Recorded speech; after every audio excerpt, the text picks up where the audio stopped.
on the Room Podcast this Halloween night is Josh Hook on Harvey, ready to defend his 145-pound title at NEF 45 November 5th.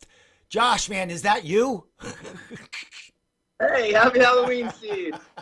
Dude, this is epic. Never before have I had anyone come on in costume. How you doing, brother? It looks like, the family hits Halloween hard. Oh, we do. We live in a nice little neighborhood, and a lot of kids come out. So, I can't eat the candy, but I get to hand it out tonight. So do you go out with this outfit? Do you walk around the streets, or is it too scary for that to happen? Well, my dog's is dressed up as Georgie, so yeah, we'll go for a walk a little later with the red balloon following, and yeah, we'll have some fun with it. Dude, how the hell long did it take you to get that makeup on and get this ready for tonight? Oh, just about like 15, 20 minutes or so. Kids usually start coming a little before dark here, so wanted to be prepared. Still got a couple of pumpkins to carve up. Excellent, man. Well, let's not keep you waiting. Let's talk about this big fight up, pretty soon, next week, man. You're defending your featherweight title for the first time that you won back in the beginning of 2019. Let's talk about you getting back in that cage and the excitement level of it all.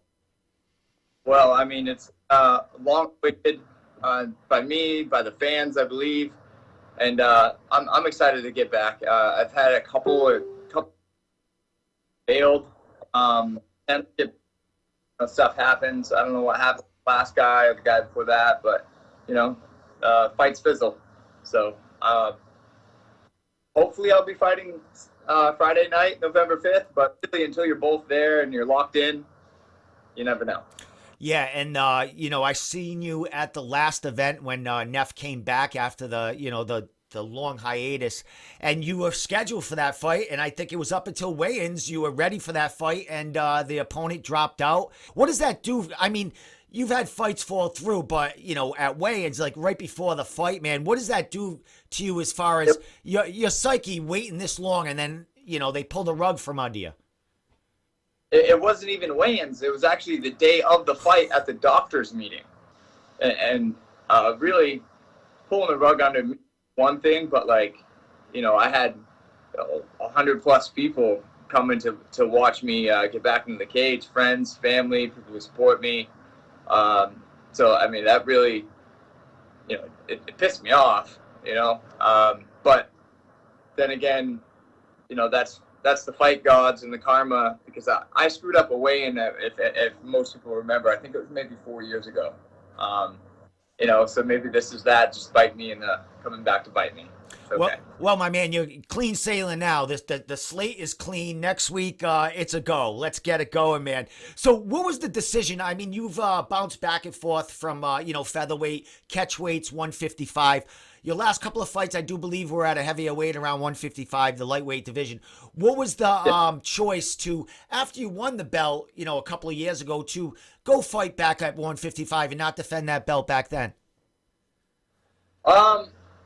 Really, it's a tough way for me to, but it's really, I need a driving force in order for that to happen. For me to keep having fights fizzle out and stuff, it's really, it's tough. It's tough to stay the course when that's the case. I'd rather fight at 155 if I'm fighting at a regional promotion, How excited are you to, not only get back into the NEF cage for so long, the layoff and that last fight falling through? How excited are you to get back in there and be able to defend a title that you won, and to, please them fans that, you didn't get to do that last card? Oh, I'm thrilled to finally be able to give everyone the show they've been waiting for going on 2 years now. Hopefully I have a game opponent that shows up, and I get the chance to do that. Well, that game opponent, hopefully that shows up, is Aguilando Brando, the dude has been fighting in the boxing ring all of 2021, late into 2020. He's got like 8 boxing fights, a ton of MMA fights on his belt. He hasn't fought MMA in some time, but he's coming in. He's a game opponent, and he's fresh. I mean, he's been getting them hands really active in the boxing. So, what are you expecting out of this guy? I believe he's been busy in the boxing. I don't think he's much of a boxer. I didn't really watch any tape, just from what I hear. We're good to go anywhere the fight goes. That being said, to give the people what they want to see, and all the way to the top, people want to see stand-up fights. So that's what I'm looking for. Well, there's a lot that was going on as far as your preparation for this, and the camp in Maine now. That Vision Quest Muay Thai is right around the corner from you, as far as a new establishment that was built, or put together while we were in the shutdown, man. You want to talk about that and how excited that you are to have that camp and everything put together right now for you? So my head coach, Primo Belrosa, I used to travel to New York, once a month, or, and stay for a week at a time, so 2 weeks out of every camp, I'd leave Maine, go down to New York and stay. And now I have, that level of coaching literally in like my hometown, which is, it's unreal. It's fated, I guess. And if you build it, they will come. And we have more experienced fighters like Ryan Sanders, joining our ranks. And even the new guys, Tim Murray, who you saw fight on the last NEF show, Randall Hathorne, who's got a couple of amateur fights under his belt, and another teammate, Brandon Oldenburg, who's debuting on this card coming up, leaps and bounds in just the year they've been training with Primo. And that's a level of coaching that he brings to Maine or New England that's, I'm not going to say it's unmatched, but in my opinion, there's, he's head and shoulders above the rest. Excellent, my friend. Well, we're under a week left to get ready for this fight. What's left to do? I mean, fight week officially starts tomorrow, I believe, on Monday. What's left to do, once you get done trick-or-treating tonight? Drink a lot of water and get my weight. That's about it for me now.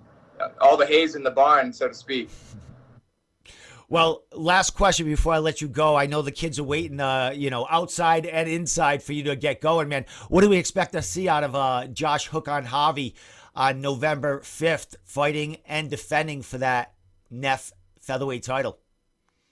I'm going to do what I do, man. Just perform. Expect a good performance, a nice show, and classy. Sounds good, man. You going to wear an outfit similar to this one there, or are you going to go? No, I'll keep it natural, so. Excellent, my man. Well, last thing, bro, let me give you a chance to give you a shout out, social medias, tickets are still on sale, and all that good stuff. I'll let you get going. All right. Find tickets at newenglandfights.com. I believe there's also a pay-per-view link on their page. Shout out to all my sponsors. I'm not going to take time to list them all. You know who you are. I love you. My family, my teammates, and all the fans in New England. You'll float too.